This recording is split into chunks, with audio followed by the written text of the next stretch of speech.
Assalamualaikum warahmatullahi wabarakatuh. Selamat datang di channel saya, Kansasi. Pada video kali ini saya akan mengupas sedikit tentang SJT, yaitu sistem tes yang digunakan untuk P3K tahun 2023, khusus untuk pelamar P2 atau P3. Seperti kita tahu, dalam lini masa seleksi P3K 2023, jadwal pengumuman hasil seleksi administrasi akan ada pada tanggal 13 sampai dengan 16 Oktober 2023. Setelah itu, maka kandidat akan mempersiapkan diri untuk tes pada tanggal 8 November sampai 2 Desember 2023. Dalam alur seleksi P3K Guru tahun 2023, alur untuk THK 2 atau biasa disebut dengan P2 dan Guru non-ASN Negeri biasa disebut dengan P3 akan mengikuti seleksi kompetensi dengan model CAT dengan materi tes SJT, yaitu Situational Judgment Test. Dalam seleksi P3K Guru tahun 2023 terdapat dua istilah kategori, yaitu pelamar khusus dan pelamar umum. Pelamar khusus terdiri dari P1, yaitu passing grade guru hasil seleksi tes tahun 2021, P2, ex-THK 2 yang terdaftar dalam database THK 2 BKN, P3, guru non-ASN sekolah negeri yang terdaftar dalam Dapodik dengan masa kerja minimal 3 tahun. Pelamar P2 dan P3 inilah yang nantinya harus melalui proses seleksi kompetensi tes SJT, Situational Judgment Test. Tes ini berbeda dengan tes yang akan dilalui oleh pelamar umum, yaitu kompetensi teknis bidang jabatan. Pertanyaan yang kemudian muncul adalah, apa itu Situational Judgment Test? Situational Judgment Test atau tes penilaian situasi kerja merupakan tes yang dirancang untuk menilai kemampuan peserta dalam menghadapi situasi tertentu dalam dunia kerja.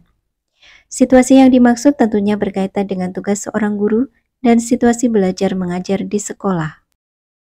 Tes ini akan berisi soal menggunakan model studi kasus.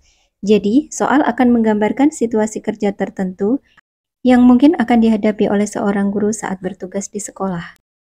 Peserta kemudian harus menjawab soal dengan menentukan sikap atau memutuskan apa yang harus dilakukan ketika berhadapan dengan situasi tersebut.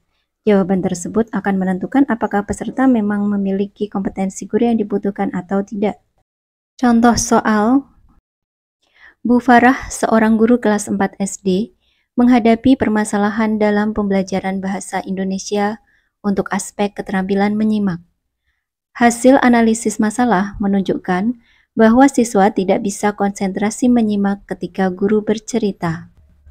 Ketika diminta menceritakan kembali cerita yang sudah disimak, siswa mengalami kesulitan dan kata-kata yang digunakan terbatas. Selain itu, siswa tidak bisa menjawab pertanyaan yang diajukan guru berkaitan dengan isi cerita dan kesulitan menyimpulkan isi cerita yang sudah disimak. Rumusan masalah di bawah ini yang tidak berkaitan dengan permasalahan yang dihadapi Bu Farah adalah: A. Strategi apa sebaiknya yang digunakan guru agar siswa mampu menjawab pertanyaan berkaitan dengan cerita yang disimak? B. Apakah topik cerita mempengaruhi kemampuan menyimak siswa?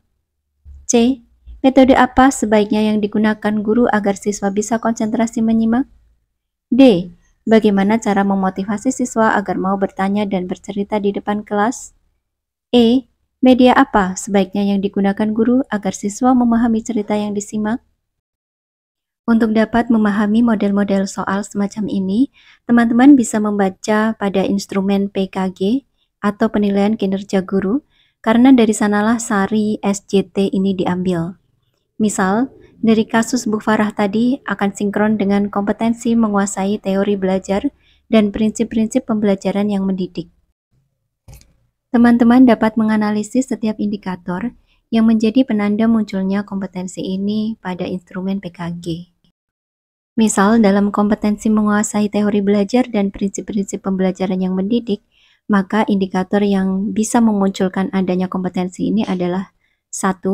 Guru memberi kesempatan kepada peserta didik untuk menguasai materi pembelajaran sesuai usia dan kemampuan belajarnya melalui pengaturan proses pembelajaran dan aktivitas yang bervariasi. 2. Guru selalu memastikan tingkat pemahaman peserta didik terhadap materi pembelajaran tertentu dan menyesuaikan aktivitas pembelajaran berikutnya berdasarkan tingkat pemahaman tersebut. 3.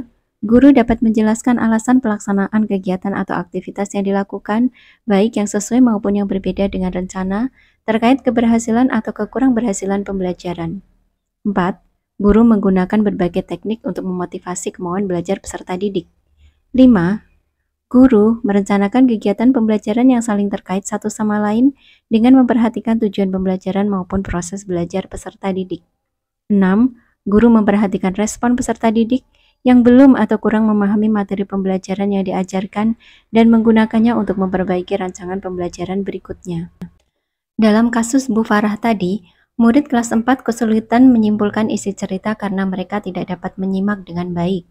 Bu Farah, selaku guru, harus dapat menganalisis masalah dan menjadikannya sebagai refleksi untuk perbaikan pembelajaran. Indikator 4, 5, dan 6 dapat digunakan oleh Bu Farah sebagai bahan perbaikannya. Pertanyaan yang muncul adalah rumusan masalah yang tidak berkaitan dengan kasus Bu Farah. Berarti ada 3 yang sudah sesuai, kita cari 1 yang tidak sesuai. Dari keempat pilihan jawaban yang ada, setelah kita mempelajari instrumen yang ada di PKG, maka jawaban yang tidak sesuai adalah yang B. Apakah topik cerita mempengaruhi kemampuan menyimak siswa?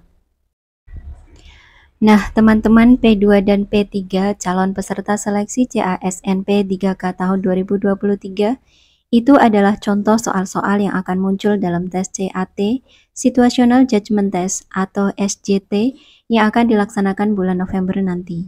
Silahkan persiapkan diri untuk mempelajari dan mencari sumber-sumber belajar yang dapat mendukung untuk dapat lulus dalam tes tersebut.